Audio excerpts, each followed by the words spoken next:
네, 안녕하세요. 염승환 이사입니다. 자, 오늘 2026년 3월 4일 그 시장 함께 읽기 좀 시작을 해 보겠습니다. 정말 시장이 2 월까지는 뭐 기록적인 폭등이었죠. 근데 3월 들어와서 그냥 이틀 만에 시장이 뭐 그냥 날아가 버렸습니다.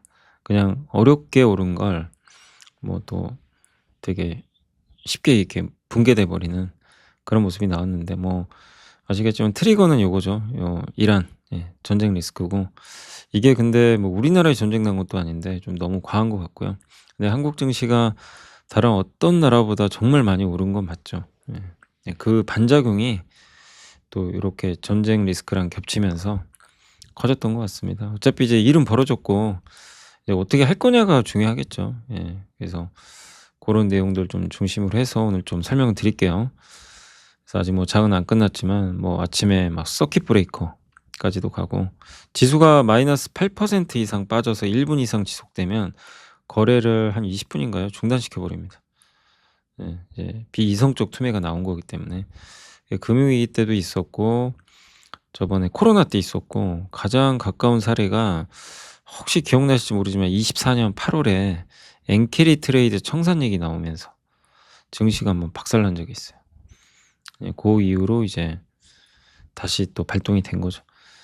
그래서 많은 분들이 진짜 뭐 너무 놀라시고, 뭐 저도 지금 멘붕입니다. 저도 뭐 이렇게 이렇게 지금 이렇게 연속 충격을 받으니까 참 이렇게 해석도 안 되고, 그러니까 참 쉽지는 않은 것 같습니다. 그래도 어쨌든 오늘 또 말씀을 좀 드릴게요. 일단 오늘은 뭐 미국 증시도 미국 증시인데 사실 미국은 별로 안 빠졌어요. 뭐 나스닥 선물도 별로 빠지지 않고. 그래서 국내 시황 먼저 좀 말씀드리고, 고게도 중요하니까 순서대로 좀 진행을 해 볼게요. 그래서 과거에 이게 서킷 브레이커가, 이게 아까 말씀드린 대로 코스피 지수가 코스닥도 -8% 이상 빠진 상황에서 이게 1분 이상 지속되면 이제 거래를 정지시켜 버리잖아요. 그런 게 이제 과거에도 보시면 이렇게 여러 번 있었어요. 2000년 IT 버블 때도 그냥 되게 많았고, 최근에 여기 보이시죠? 24년 8월 5일. 그래서 어떻게 됐냐 결국은, 당일날은 당연히 폭락했잖아요. 했는데 결국 코스피는 그 하루 후에는 대부분 올랐고 쪼금 오릅니다. 0.5%. 근데 일주일 후에는 5.4%, 20일 후에도 5.5%. 그러니까 결국엔 평균적으로는 5 일에서 한 달 정도 되면 다시 다 이제 어느 레벨까지 좀 회복되는 모습이 나왔습니다. 그러니까 다 회복되는 건 아니지만 당일날 충격을 한 8% 받고, 그리고 다음 날부터 반등 시도해서 일주일 후에 좀, 일주일 후에는 확률적으로도 88.9% 대부분이 다 올라 버렸어요. 그래서 이 비이성적 투매를 하실 필요는 없어요. 이렇게 무섭겠지만, 또 옛날에 이런 위기랑은 지금 다르잖아요. 그때랑은 좀 분명히 결이 다르기 때문에 너무 요게 위축되셔 가지고, 뭐 위축 안 되는 게 이상한 거지만 뭐 팔거나 그럴 이유는 없다는 거죠. 네. 그래서 지금은 경기 침체 구간도 아니고, 요건 제가 쓴 건데 뭐 신용 경색도 아니고요. 전쟁으로 물가가 튈까 봐 겁먹고 있는 상황이고, 그러니까 이게 막 되게 좀 부담되죠. 이게 '아 물가 튀면 어떡하지?' 또 주가는 많이 올랐죠. 네. 뭐 이러다 보니 이런 게 겹친 상황에서 이런 지정학적 리스크가 터져 가지고 한국이 뭐 미사일 맞은 것 같아요, 증시를 보면. 근데 여전히 국내 수출 좋고, AI 투자 줄일까요? 줄일 것 같지는 않고요. 아니 구글이 "이란 전쟁 났다고 이제 저희 데이터 센터 투자 안 하겠습니다." 이럴까요? 과연? 이재명 대통령이 "이란 전쟁 났으니까 우리 이제 더 이상 이제 뭐 주식 부양 이런 거 하지 말고 좀 비상 대책 회의하고 예 전시 모드로 가야 되겠습니다." 뭐 이럴까요? 예. 별개 이슈라는 거죠. 그래서 그렇게 생각하신다면 이번 조정을 우리가 잘 인내해야 되겠죠. 그래서 지금 뭐 충격은 좀 받았지만, 뭐 어제도 뭐 편지에서도 적어 드린 대로 여기서 뭐 이젠 끝났다. 이제는 진짜 주식시장 끝났으니까 현금 다 확보하고 가는 게 아니라 오히려 이제 매수 절제를 풀고, 조금씩 조금씩 이렇게 비중을 좀 늘려나가야 되는 시점이 아닌가, 그렇게 생각은 하고 있습니다. 왜냐하면 우리가 몰랐던 그 전제 조건이 바뀐 건 아니거든요. 다만 이게 좀 불확실한 거죠. 이게 뭐 언제까지 전쟁이 이어질고 참 이게 답답해요 저도.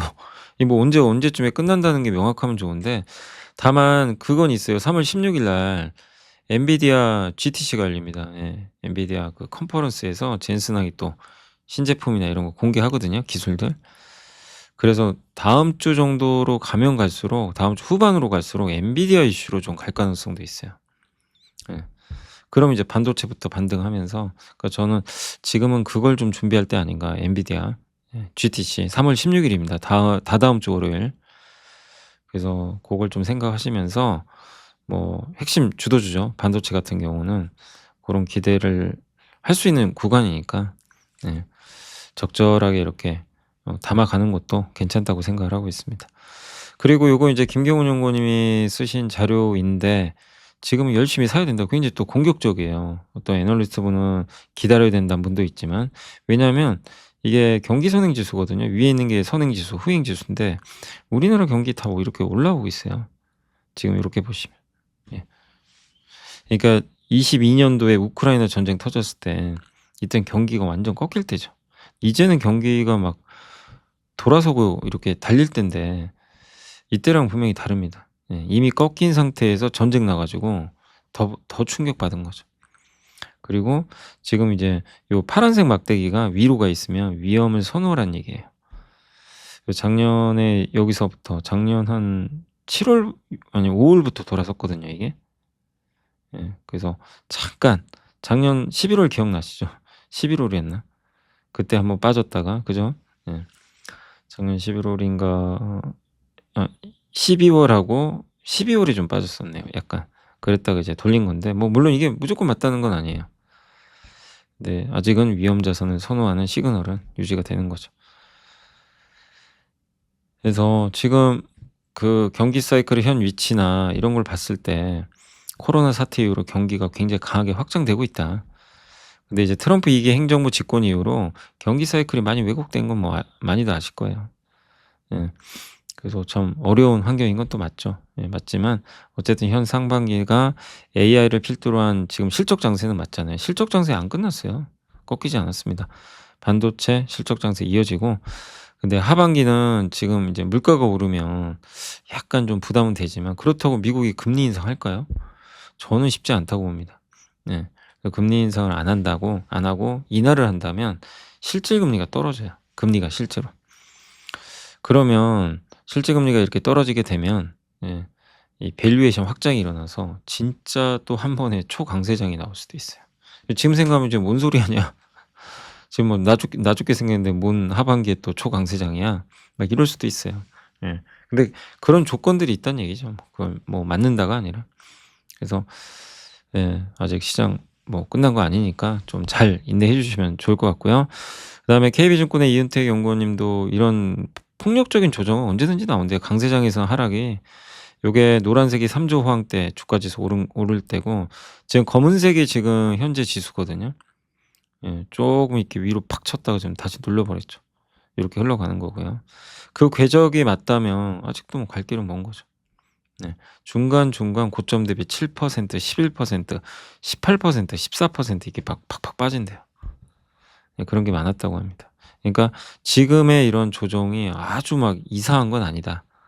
강세장일수록 이런 게 많이 나온다라고 보시면 되겠고 그리고 과거 급등 후에 조정했던 사례를 보면 대체로 조정폭이 15에서 23% 래요. 근데 이제 지금 한 고점 대비 한 18% 빠진 것 같더라고요. 그러니까 이제 거의 오긴 왔어요, 하락률은. 그리고 근데 요게 중요하죠. 이란 사태나 연준이 긴축하는 것 때문에 빅테크들이 그러면 이제 투자 안 할 거냐? 그럴 가능성은 낮다는 거죠. 요게 제일 중요하죠. 삼성전자 우리가 바라볼 때 이란보다 더 중요한 게 무서운 건 저거죠. 빅테크가 이제 투자 안 하면 어떡하지? 요걸 우리가 되게 두려워하잖아요. 근데 그럴 가능성은 높지 않다는 거죠. 그래서 요 의견에 동의를 하시면 삼성전자 하이닉스를 오늘 같은 날은 투자하는 날이죠. 예. 이 의견이 맞다면. 그죠? 예. 동의한다면. 빅테크가 투자를 중단하지 않는다고 생각하신다면. 근데 빅테크가 좀 이게 줄이지 않을까? 이제 이런 생각을 하신다면 주식시장을 되게 계속 보수적으로 봐야 되겠죠. 그리고 우리나라가 주당 손익이 레벨업이 작년 9 월부터 됐거든요, 이익이. 그랬을 때 보통 PER이 어디서 저점 찍냐면 8.72배. 여기서 5,051 인데 제가 계산했을 때는 5,051이 아니고 5,300 가까이 나오더라고요. 그러니까 약간 뭐 이렇게 추정치가 좀 다를 수는 있는데 어쨌든 그렇습니다. 네.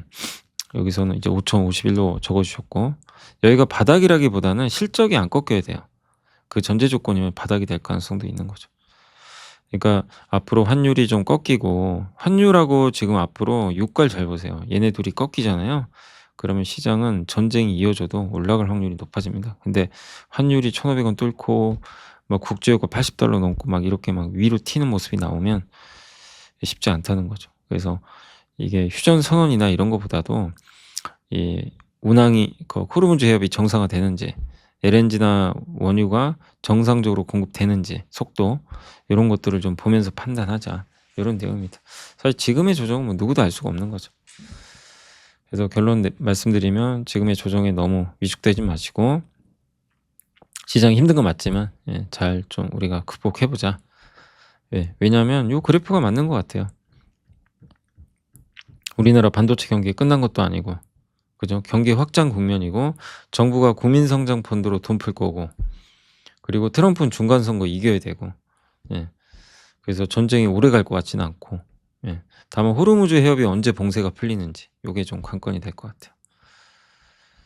그래서 일단 그렇게 시황부터 좀, 이게 워낙 시장이 어려워서 먼저 설명을 해드렸습니다.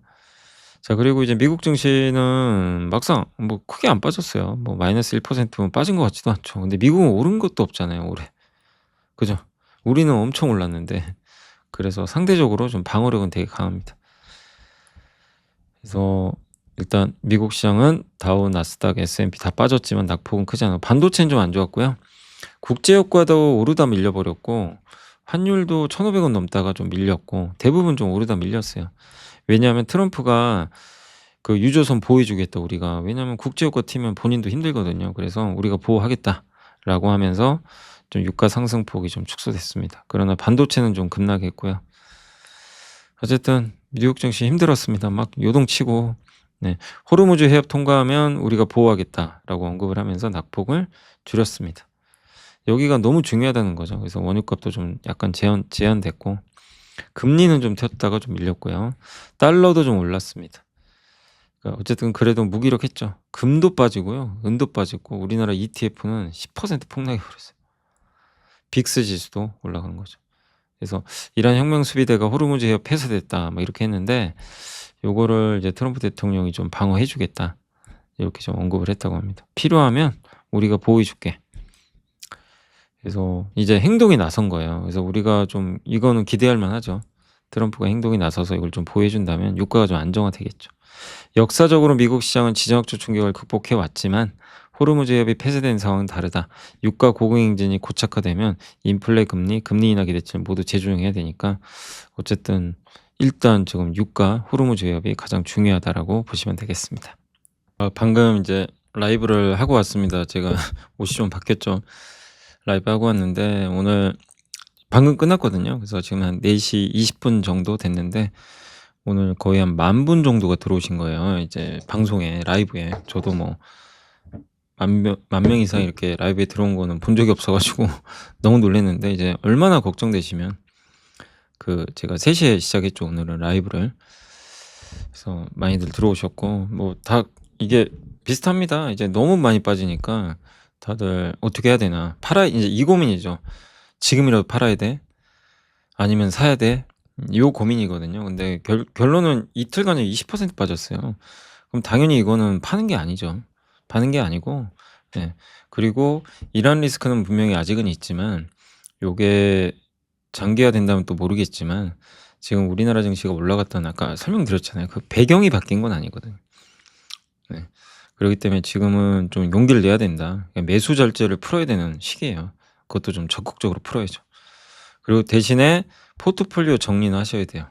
아까도 많이들 물어보시는 게, 그걸 많이 물어보시더라고요. 그러니까 포트폴리오가 너무 다양하니까 되게 자잘한 기업들도 있고, 뭐 예를 들면 삼성전기, 뭐 현대차, 삼성전자 이런 핵심 자산이 있는 반면에 그 안에서도 되게 어중간한 기업들이 몇 개 있어요. 그러면 그 어중간한 걸 그냥 쳐내 버리세요. 쳐내고 핵심으로 다 갈아타시는 겁니다. 이럴 때 갈아타셔야 돼요. 왜냐하면 이 급락장 후에 급반등할 때 주도주가 다시 날아가요. 우리 많이 봤잖아요. 네, 그렇게 하셔야 돼요. 그래서 지금이라도 포트 점검을 좀 하세요. 내가 뭐 삼성전자, 삼성전기 뭐 이런 이번 주도주들 뭐 두산 에너빌리티 이런 거 잘 갖고 있다. 그러면 아무것도 안 하셔도 돼요. 그냥 버티시면 되는데 그게 아니라면 포트 리밸런싱은 꼭 한번 고민해 보세요. 이제 방금 제가 라이브 하고 가지고 요거 하다가 지금 예, 옆길로 샜는데 아무튼 생각난 김에 좀 말씀드렸습니다. 결국 좋은 기업은 그냥 버티시고 현금 있으면 더 하셔도 되고 파는 건 아니고 도망가는 건 아니고요. 그리고 애매한 기업은 정리해서 확실한 기업으로 교체를 해보자. 예, 요게 지금은 해야 될 일인 것 같습니다. 자, 트럼프 발언은 이제 이런 얘기가 있었습니다. 이란의 군사력이 고갈됐다. 뭐 100% 믿을 수는 없죠. 호르무즈 해협 보호해야겠다. 이란 끝났다. 아직 안 끝났죠. 이란. 근데 이란도 시간이 갈수록 불리해져요. 무기가 떨어지거든요. 전쟁 기간 4, 5주. 한 달은 잡아야 됩니다. 이번 달 말까지. 그래서 3월은 저도 3월은 조정장으로 좀 보고는 있지만 이렇게 빠지는 조정장은 아니란 말이에요. 아니 빠져도 좀 적절히 빠져야죠. 이게 뭡니까? 하루에 이렇게 12% 빼버리고. 예. 그러네. 정리하면 이란은 끝났다. 대규모 타격 지금부터다. 뭐 이런 얘기를 했고 호르무즈 보호하겠다. 유가는 방어해야 되니까. 뭐 그런 내용입니다. 엔비디아는 덜 빠졌고 마이크론 급락. 이건 뭐 우리나라 반도체가 빠져서 그런 거죠. 테슬라 하락, 마이크로소프트는 올랐고요. 크레도가 구리 케이블만 연결하는 기업인데 광 케이블로 이제 바뀐다고 하니까 광 연결로. 그럼 저거 필요 없는 거 아니냐? 이래서 주가가 오히려 급락해 버렸습니다. 몽고디비는 마이너스 22% 빠졌고 블랙스톤 3%. 그래서 전체적으로 기업들 주가는 뭐 좋지는 않았습니다. 그래서 그렇게 말씀드리고 오늘은 이게 오늘의 차트라기보다는 그거 좀 한번 말씀드릴게요. 전쟁과 증시인데 지정학적 리스크 옛날에 이제 분석을 해본 거예요. 과거 전쟁 사례 분석을 통해서 AI를 이제 이용해서 과거에 여러 전쟁이 있었죠. 그거를 진짜 분석을 해봤거든요. 26년 이란 전쟁 이후에 좀 증시 전망인데 과거에 이제 요런 데이터들 보면 수에즈 운하 위기, 중동 전쟁, 쿠웨이트 침공, 이 걸프전 막 여러 가지가 있었는데 그때 다 각각 다 다릅니다. 다 다른 움직임들은 나왔지만 어쨌든 지정학적 리스크 후엔 대부분 주가가 오르긴 올랐어요. 그런 걸 분석해 본 거고요. 이번에 이제 전례 없는 보복을 개시하고 이란도 지금 뭐 공격하고 호르무즈 해협 뭐 막아버리고 이러면서 유가 급등하고 이런 내용들이죠. 지금은 요건 다 아시는 내용이니까 넘어가고. 그래서 글로벌 경제에 지대한 영향을 미쳤던 거. 제1차, 4차 중동 전쟁, 1990년 쿠웨이트 침공, 2003년 이라크 전쟁. 저 아직도 기억나요. 쿠웨이트 침공할 때 저 이제 학생 때인데 예, 이게 소파에 누워 있는데 어디서 막 미사일이 날아갔다. 미국에서 막 그 CNN 그 미사일 쏘는 게 보이더라고요. 그래서 그것도 아직도 기억도 나고 또 이라크 전쟁도 있었고 러시아 우크라이나 침공 여러 전쟁이 있었는데 결국엔 결론은 다 회복은 됩니다. 단 시간이 문제죠. 초기엔 다 급락해요. 왜냐면 초기엔 불확실하니까. 이게 어떻게 될지 모르니까. 그래서 그 불확실성의 공포로 초기엔 다 반영을 해요. 그래서 지금도 이게 극대화되고 있는 거죠. 그래서 빅스 지수 막 올라가고 그래서 투자들은 예측할 수 없는 꼬리 위험 요거에 대비하려고 주식을 팝니다. 일단 팔고 안전자산은 근데 지금은 금도 팔아요. 막 금도 팔고 은도 팔고 달러만 사는 것 같아요. 예. 근데 시간이 지나면 이제 점점 사람들이 익숙해져요. 지금 우크라이나 전쟁 아직도 이어지는데 전쟁 그거 계속 이어진다고 주식 우리가 팔진 않잖아요. 우크라이나 전쟁하고 이제는 우리나라 주식과는 무관하죠. 예. 그러니까 시장이 적응을 하죠. 며칠 지나면 적응을 하기 시작해요. 그래서 평균 39거래일 정도는 걸렸지만 낙폭을 다 회복을 한다고 합니다. 그런 회복의 원인은 세 가지. 시간 경과에 따른 정보 비대칭성의 해소. 그러니까 전쟁에 대한 이런 이제 그 규모나 이런 걸 몰랐는데 시간이 가면 다 알려지잖아요. 이거 이 정도 예측은 되네. 이란 전력 어느 정도 남았네. 이제 앞으로 이런 뉴스 나올 겁니다. 이란의 무기가 얼마 정도 되고 미국은 어떻게 할 거고 이런 것들. 그럼 좀 더 구체화되면요. 사람들이 이제 불확실성을 덜 느껴요. 그래서 이 투매를 안 합니다. 예. 둘째, 거시경제 및 기업 실적의 구조적 내서. 이런 전쟁 나도 결국엔 미국 경제는 성장했거든요. 이익이 바뀌진 않았어요. 그거를 이제 깨닫게 되는 거죠. 그 정책 당국이 너무 안 좋으면 금리 인하도 하고 여러 카드를 내미는 거죠. 그다음에 원유값 떨어뜨리려고 비축유도 방출하고. 예. 그래서 초기에는 불확실. 이거 생각보다 측정 가능하네. 조금 안도. 그리고 여전히 이익 좋은데? 예. 정부가 정책적으로 밀어주네 또? 그러니까 회복. 요런 시나리오로 간대요. 요번에도 그럴 가능성이 좀 있죠. 그래서 과거에 여러 번의 지정학적 리스크가 있었는데 예 이렇게 크게 급락한 적도 있지만 4차 중동 전쟁, 근데 이라크 전쟁 같은 경우 오히려 크게 오른 적도 있었다고 합니다. 그래서 1, 2차 중동 전쟁은 좀 1 차는 국지전 성격이어서 큰 영향 없었고요. 2 차가 좀 문제였어요. 이때 수에즈 운하에 위기가 생겨서 이때는 그 주가 지수가 좀 안 좋았습니다. S&P 500이 1년 후에도 11.5% 빠졌어요. 그래서 여기서 우리가 알 수 있는 건 뭔가 원유 운송이 통하는 통로를 막아 버리면 큰 충격을 받아요. 그러니까 지금 이란이 무서운 게 호르무즈 해협을 막아 버린 거니까. 그래서 지금 이 난리가 난 거거든요. 그래서 요거를 미국이 좀 빨리 확보를 해서 좀 요거를 풀어 준다면 시장은 빠르게 안정화될 겁니다. 그러니까 일단은 호르무즈 해협의 정상화 같아요. 그 4차 중동 전쟁도 엄청난 파급 효과를 줬죠. 예. 오일 엠바고 막 석유 수출 금지하고 결국 공급을 줄여 버렸죠. "우리 수출 안 해." 이러면서 유가가 폭등. 그때 유가가 300% 올랐어. 난리가 났대요. 근데 그때는 또 미국 증시가 엄청 고평가됐을 때예요. 그래서 좀 무너져 내린 흐름이 있었다고 합니다. 그러니까 전쟁이라는 총성 그 자체보다 전쟁이 글로벌 원자재 시장을 어떻게 붕괴시키고 이런 것들이 더 영향을 줬다라고 보시면 될 것 같아요. 1차 걸프전은 이제 뭐 아시겠지만 쿠웨이트를 침공했죠, 이라크가. 발발이 됐고 그때 국제유가 튀었고 그때 이제 금리도 높았고 경기도 안 좋았어요. 그래서 좀 영향을 많이 받았습니다. 예. 그리고 91 년도에 이제 이라크를 축출하기 위해서 옛날 2000 그때가 그 91 년도였나요? 예. 그때 이제 사막에 폭풍 작전 이제 개시하면서 이제 그 국제유가 폭락하고 S&P 500이 18.3% 폭등해 버렸대요. 결론은 뭐죠? 전쟁에서 전황이 바뀌면서 유가가 무너지고 이제 주가가 올랐다는 거죠. 그러니까 이번에도 비슷해요. 유가가 꺾이기 시작하면 주가는 크게 튈 가능성이 있습니다. 그래서 오늘 밤에라도 좀 제발 좀 그런 모습이 나왔으면 좋겠네요. 이라크 전쟁은 뭐 미국이 직접 이제 뛰어든 거죠. 근데 이거는 전쟁 전부터 미리 다 알고 있었어요. 미국이 "이라크 칠 거다. 이라크 칠 거다." 다 알고 있었기 때문에 막상 전쟁 나자마자 주가가 날아갑니다. 불확실성 해소. 그래서 요거는 오히려 증시에는 호재가 돼 버렸어요. 러시아 우크라이나 전쟁은 예상을 못 했죠. 그래서 주가가 흔들렸다가 초반엔 좀 올랐거든요. 이때 뭐 난리도 아니죠 뭐. 예 원유 생산하는 러시아, 유럽에 곡물 생산하는 우크라이나 막 이런 게 겹쳐 가지고 예 개전 1 주일 후에는 대부분 회복이 됐어요. 근데 예상보다 전쟁이 장기화되고 물가 튀어 가지고 금리 올리면서 망가져 버렸죠. 그래서 뭐 명확합니다. 이 전쟁이 물가를 자극시켜서 금리를 올려서 긴축을 만들게 되면 증시가 좀 힘들다. 그게 아니라면 너무 우려할 필요는 없다. 금방 해결이 됐다. 그래서 이번 전쟁으로 연준이 저는 금리 인상할 거로 보진 않거든요. 예, 그럴 가능성 없다고 봅니다. 근데 시장은 무서운 거죠. 근데 금리 인상 4년 전에 우크라이나 전쟁은 달라요.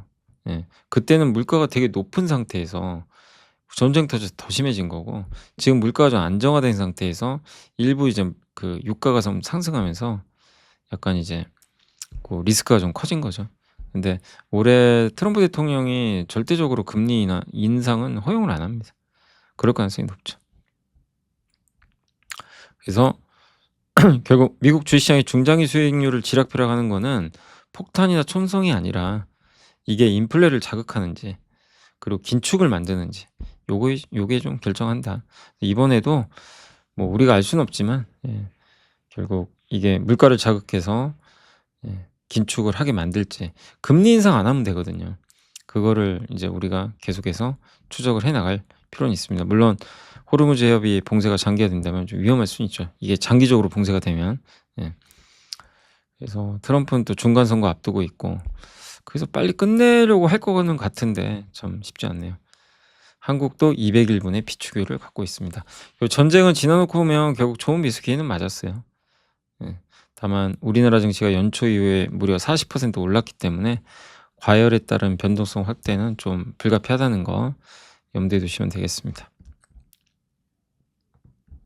그래서 과거 전쟁 사례 뭐죠? 유가에 영향을 줘서 유가가 튀는 불확실성이 계속 높아지면 증시는 못 가요. 저점을 깹니다.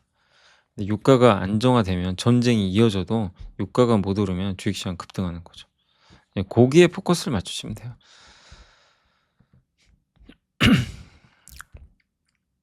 아까 시황은 말씀드렸고 오늘 이제 해 드릴 거는 전력계기 보고서 좀 있어요. 근데 일단 먼저 에너지부터. 전쟁 이슈가 발생할 때마다 과거 사례를 되짚어 보지만 결론 비슷합니다. 변동성은 단기에 그치면 결국 이전 수급상으로 회귀했다. 예, 전쟁이 막 시작됐기 때문에 불확실성 커지고 있지만 극단에 베팅하기보다는 오펙이 증산하거든요. 실제 증산 결정했습니다. 그래서 이란으로 인한 원유 요 리스크를 좀 어느 정도 완화시키지 않겠냐 이렇게 보고 있는 것 같아요. 원유 공급 과잉이 바뀌는 건 아니에요. 전쟁 때문에.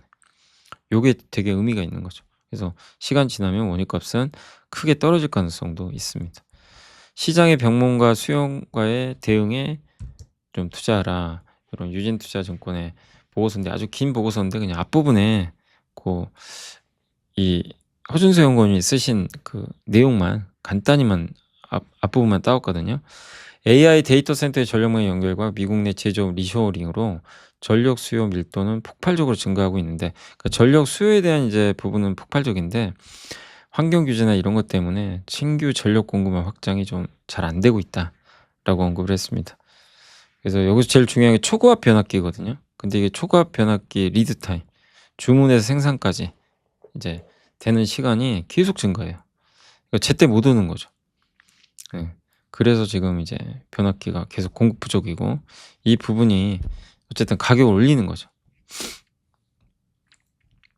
그리고 요즘에 800V 이제 고압 직류 DC라고 하는데 요게 이제 도입이 좀 되고 있죠. 최근에 도입이 되는데 워낙 이제 고성능, 예, 고용량 이제 그 제품이라고 보시면 되겠고 요걸 도입을 해서 피크 부하 제어, 그러니까 어떤 이제 그 데이터 센터에서 전기를 이용하는데 전기가 막 요동을 칠 때가 있거든요. 이게 그때 이 중간에 잡아줘야 돼요.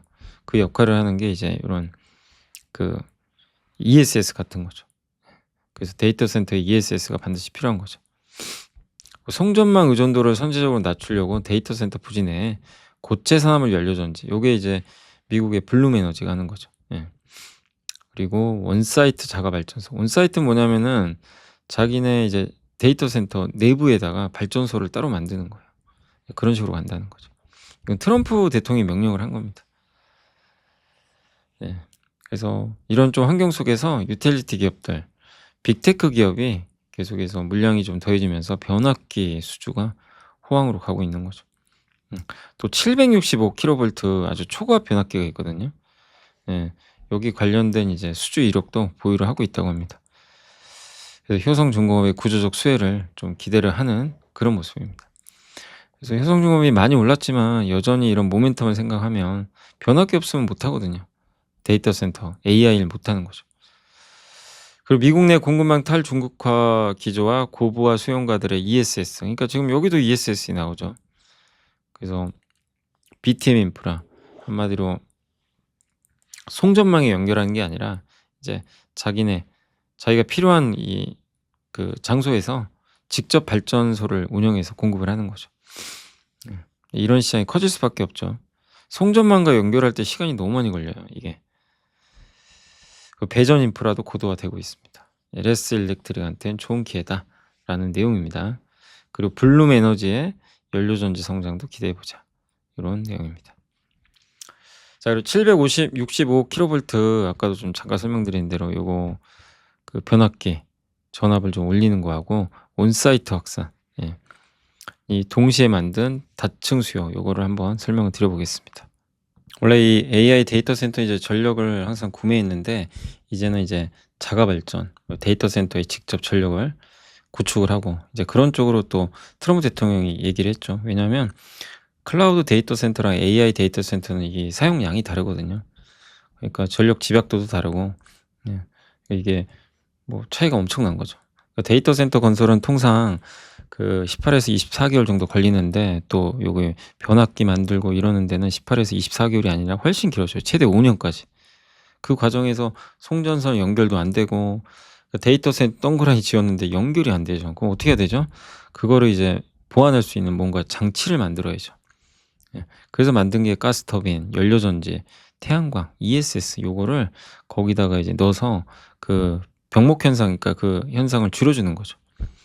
발전소 옆에 딱 이런 걸 만들어서 블룸 에너지 뭐 가스터빈 또 태양광 관련된 기업 연료전지 뭐 아까 말씀드렸고 뭐 이런 쪽이 이제 요런 걸 조합해서 쓰면 이제 하이브리드라고 하는데 지금 이제 전력 문제를 좀 해결할 수 있는 거죠. 근데 결국엔 중장기적으로는 송전망까지 다 연결시켜야 돼요. 예. 그러니까 이게 온사이트 요런 뭐 이런 설비들이 예 뭐 변압기를 없애거나 그런 건 아니라는 거죠. 예. 근데 그렇게 또 시장은 약간 우려하는 부분도 있었던 것 같아요. 근데 어쨌든 같이 성장한다. 예. 변압기는 변압기 나름대로 온사이트 데이터 센터 내에 발전소 관련된 기업들은 그 기업들은 나름대로 올라가고 그다음에 초고압 집중 이제 요게 초고압 송전이죠. 요 방식이 되게 예 좀 괜찮을 수밖에 없고 네. 그래서 이제 또 한 가지가 765 킬로볼트 예 요런 게 이제 좀 필요하다. 이게 이제 고전압이죠. 그래서 고전압을 써서 또 지금 이런 부족한 부분들을 좀 채워 놓자. 고런 내용이에요. 그래서 뭐 내용은 되게 긴데 고게 핵심이라고 좀 보시면 좋을 것 같아요. 그래서 위쪽에 그 상단 부분은 그 송전망 이런 초고압 변압기 같은 걸로 연결을 하고 AI 데이터 센터랑 아래쪽에서는 이제 부족한 부분들을 아까 뭐 연료전지나 태양광이나 배터리 ESS나 이런 걸로 아니면 그 디젤 엔진 들어간 비상 발전기 요런 걸로 메꾸자는 거죠. 네. 그래서 변압기 여전히 좋다는 얘기예요. 뭐 이런 데이터 센터에다가 자체적으로 발전소를 만드니까 뭐 이제 변압기 필요 없 뭐 좀 수요가 주는 거 아니냐 뭐 이런 우려도 있지만 그건 아니라는 겁니다. 그리고 765 킬로볼트 변압기는 현대일렉트릭과 효성중공업이 만들고 있고 전 세계적으로 만드는 회사가 거의 없어요. 예. 드문 현상이죠. 그리고 이건 일회성 프로젝트도 아니다. 대용량 시대에 부행하는 인프라 구조 전환에 일부러 보는 게 타당하다. 이런 또 내용입니다. 그리고 800 볼트 인제 직류 전원이죠. 데이터 센터 안에다가 이 800 볼트 직류 전원을 이제 넣어 주는 거죠. 네. 그래서 데이터 센터는 AI 데이터 센터 처리할 전력이 3 배에서 5 배나 되니까. 예. 요게 이제 어울린다는 거고 요거는 그 엔비디아 젠슨항이 했던 얘기죠. 예. 그래서 아마 내년부터 본격화될 걸로 예상을 하고 있습니다. 여기엔 그래서 ESS 같은 것도 들어가고요. 연료전지도 필요하고 그런 거죠. 변압기 당연히 필요한 거고요. 예. 그래서 800 볼트 직류 이제 전송 구조로 간다. 그럼 전력 손실이 없어요, 별로. 예. 그래서 저걸 쓰겠다는 거죠. 그래서 상단은 초고압 변압기와 뭐 GIS 차단 설비, 중단은 변압기랑 요런 뭐 전원 안전 장치, 하단은 이제 뭐 반복적인 부분들, 그리고 아까 말씀드린 보조 역할을 할 수 있는 그런 ESS나 뭐 이런 걸 이제 넣는 거죠. 요런 거지. 그래서 핵심은 AI 데이터 센터 이제 시작이고 여기에 전력이 여전히 필요하다는 걸 좀 염두에 두시면 좋을 것 같습니다. 자 이게 시간이 벌써 또 네 많이 지나 가지고 제가 다는 못할 것 같고 일단 조선 좀 얘기할게요. 그래도 중형조선 좀 전성시대 대한조선도 오늘 좀 덜 빠지긴 했지만 뭐 진짜 좋을 수밖에 없어요 대한조선이. 폭발적인 탱커 업황, 대한조선만이 누릴 수 있는 탱커 초호환기고 운임 강세 일시적인 게 아니죠. 계속 구조적이고 그래서 저도 대한조선 괜찮게 보고 있고요. 조선주 내에서는 가장 괜찮아 보입니다. 그리고 수요는 늘고 공급은 줄고 이 원유 운반선이 없는데 이 회사는 원유 운반선에 특화되어 있는 회사잖아요. 그죠? 그리고 돈도 잘 벌고 있고 주주환원도 기대되고 수에즈막스급 탱커는 어쨌든 공급이 없어요. 네. 그리고 PER도 9.8 배밖에 안 된대요. 27년 기준. 대형 조선 3사가 아직 미국과 협력 소식이 없잖아요. 그게 언제 될지 모르니까 그 공백기에 대한조선을 보자. 요런 내용입니다. 그래서 올해 안에 그런 실질적 성과가 아직 안 나오니까 대한조선을 하나를 좀 깔아 놓자. 요런 내용이고, 유한타의 김용민 연구원님도 유조선을 좋게 봅니다. 특히 그중에 스웨즈막스. 스웨즈막스만 거의 하는 회사가 대한조선밖에 없죠, 우리나라에. 거의 세계적인 기업이고요. 예. 그리고 그림자선대, 이란, 베네수엘라, 러시아 요런 유조선을 다 막아버렸어요, 미국이. 운항 못하게. 그 20%가 공급이 날아가 버린 거예요. 운이면 모르고, 배는 부족하고, 그래서 발주 나올 거고. 대한조선 이거 아니어도 최근에 수주 많이 받았어요. 이 전쟁 전에도. 그래서 예, 보호해수 물량 좀 리스크는 있었지만 이거는 앞으로도 물량 나올 거예요. 일부는. 이게 좀 불편하죠. 근데 그럴 때마다 주가 한 번씩 팍팍 빠질 수 있는데 고때마다 비중을 늘려가면 좋은 거죠, 오히려. 그래서 너무 저것 때문에 두려워하지 말자. 이 말씀을 드리겠고, 목표 주가를 무려 156,000 원으로 크게 올려버렸다는 걸 말씀을 드리겠습니다.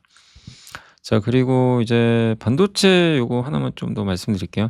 클린룸 아시죠? 반도체 이제 만드는 공간. 예, 공간인데 막 이렇게 하얀 옷 입고 돌아다니잖아요, 공장에. 이제 증설 경쟁을 넘어서 시간 단축 경쟁에 들어갔다. 그래서 이 인프라 수혜주 4개를 추천해 주셨는데, 아무튼 이런 걸 보면서 이번 급락장에서 내가 좀 애매한 주식 갖고 있으면 이런 거 공부하셔 가지고 또 편입하셔도 괜찮아요. 그래서 공급은 늘 거, 그러니까 앞으로 투자는 늘 거고, 클린룸은 반도체 공장 지을 때 들어가거든요. 그래서 가스, 케미칼, 용수, 전력 이런 걸 공급하는 혈관 호흡기 역할을 하는, 예, 굉장히 중요한 업종입니다. 그래서 미세먼지 한 톨 들어가면, 그래서 거기다 옷 입고 다니잖아요, 하얀 옷. 아무것도 들어가면 안 되니까. 그래서 아무한테나 이거 못 만들게 해요. 그래서 클린룸 만드는 회사는 굉장히 높은 진입 장벽을 갖고 있는데, 이렇게 주로 이제 우리가 봐야 될 건 밀입자 제어하는 산업용 클린, 반도체, 디스플레이, 우주항공. 요게 핵심인 거죠. 그래서 이렇게 반도체 공장 지을 때 골조 공사한 다음에 클린룸부터 넣어요.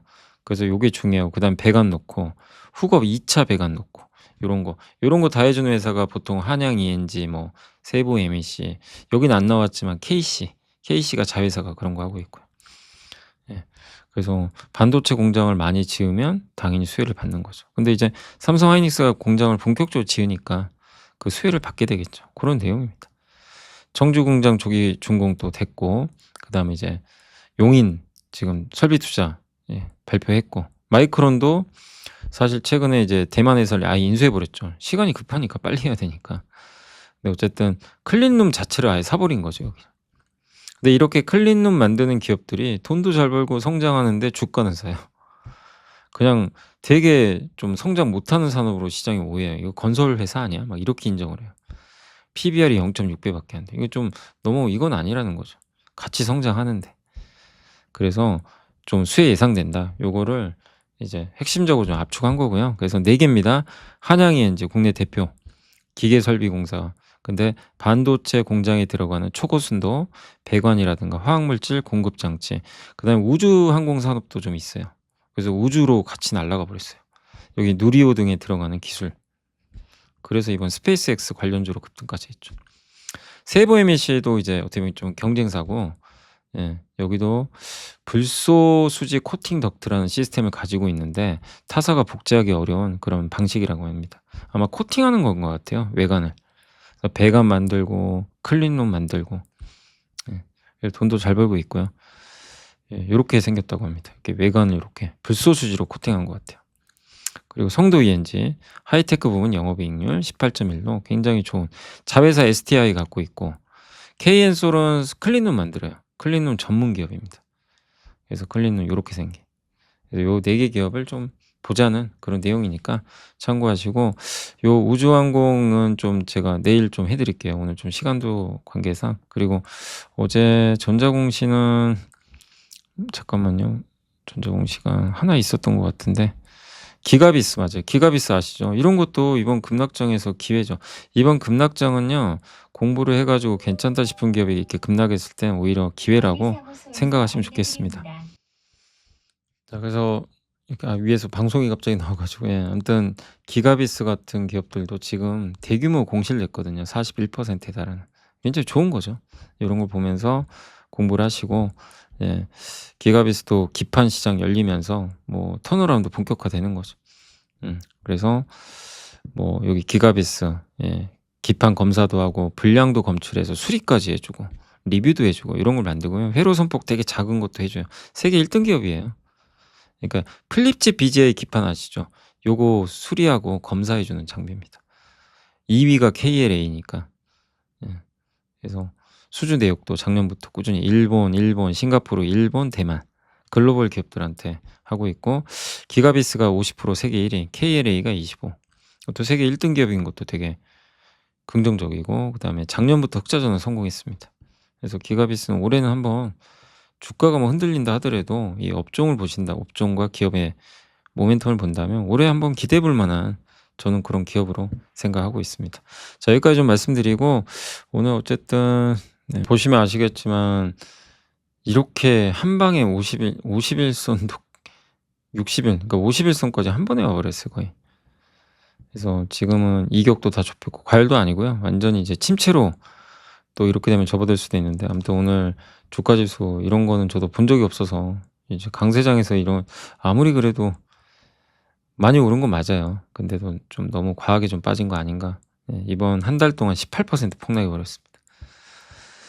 고점 대비 빠질 만큼 빠졌고 이제 며칠 또 여기서 왔다 갔다 하는 모습이 나오면서 거래량 줄면서 예, 좀 바닥을 다져 나가야 될 것 같습니다. 그래서 오늘 사실 외국인이 그렇다고 엄청 판 것도 아니에요. 오히려 막판에 샀어요. 사버렸어요. 그죠? 개인은 오히려 팔았고 기관도 좀 팔았고 예. 딱히 뭐 어떤 주체가 없습니다. 외국인은 오늘 코스닥을 1조를 사버렸습니다. 오늘은 개인 투자분들이 좀 주식을 좀 많이 파셨고 네, 그게 좀 특징적이었고 섹터는 다 초토화됐습니다. 뭐 이번에는 뭐 살아남은 섹터는 없습니다. 그냥 다 도시가스나 뭐 이런 거 일부 좀 올랐고 거의 대다수 섹터가 다 급락을 했죠. 네, 아유 관심 종목이 갑자기 없어져 가지고 또 오늘 삼성전자가 지금 이제 현 시간 5시 좀 넘었는데 낙폭은 조금 줄이고 있어요. 그죠? 뭐 그래 봐야 -9%지만 약간 낙폭 줄이고 하이닉스 그러니까 NXT 들어가서는 조금 약간 낙폭들은 좀 줄이고 있습니다. 근데 이게 뭔 난리인가요 도대체 지금? 무슨 잘못을 한 거죠 이들이? 예. 뭐 많이 올랐다면 그게 죄라면 죄겠는데 그거 말고 뭐가 있는 거죠? 이렇게 빠질 이유가 없는 것 같은데. 네. 좀 너무 과한 반응 아닌가라는 생각이 들고요. 그다음에 뭐 코스닥도 말할 거 없습니다. 그냥 기본이 뭐 16% 10% 이상 다 급락했으니까 PSK 홀딩스 왜 얘는 혼자 이렇게 버틴 거예요? 그건 잘 모르겠네요. PSK 홀딩스 혼자 딱 살아남았고 얘가 아마 시간에서 좀 오르나 뭐가 있었던 것 같습니다. 근데 아무튼 빠지지도 않았네요 장중에 거의. 자, 그래서 오늘은 이제 여기서 좀 마무리할게요. 그래서 오늘 좀 너무 고생들 하셨고 오늘 아까 라이브에도 거의 10,000분 정도 들어오셔 가지고 다들 얼마나 걱정되시면 들어오셨겠어요. 제가 드리고 싶은 말씀은 뭐 한 가지입니다. 흔들리지 말고 펀더멘탈 변한 거 없고 그다음에 너무 많이 빠져서 당황은 되지만 이럴 때일수록 주도주에 집중하자. 전 그 말씀을 드릴게요. 주도주로 몰아가자. 그건 많이들 설명드렸고 그렇게 해서 포트폴리오 리밸런싱 하시면 돼요. 하시고 주변주 쳐내 버리시고 그리고 내가 주도주 잘 갖고 있으면 흔들릴 필요 없어요. 그냥 들고 가시고 기회가 좀 더 된다 싶으면 뭐 조금 더 비중을 늘려도 괜찮겠죠. 그래서 이제는 매수 절제를 풀고 좀 조금씩 가담해야 될 그런 시점인 것 같습니다. 자, 오늘 너무 고생하셨고요. 저도 좀 이렇게 이렇게 급락장 오면 어쨌든 뭐 늘 죄송해요. 급락장이 오면 참 그런 것 같습니다. 근데 어쨌든 잘 이겨내자고요. 또 내일 방송에서 말씀드리겠습니다. 감사합니다.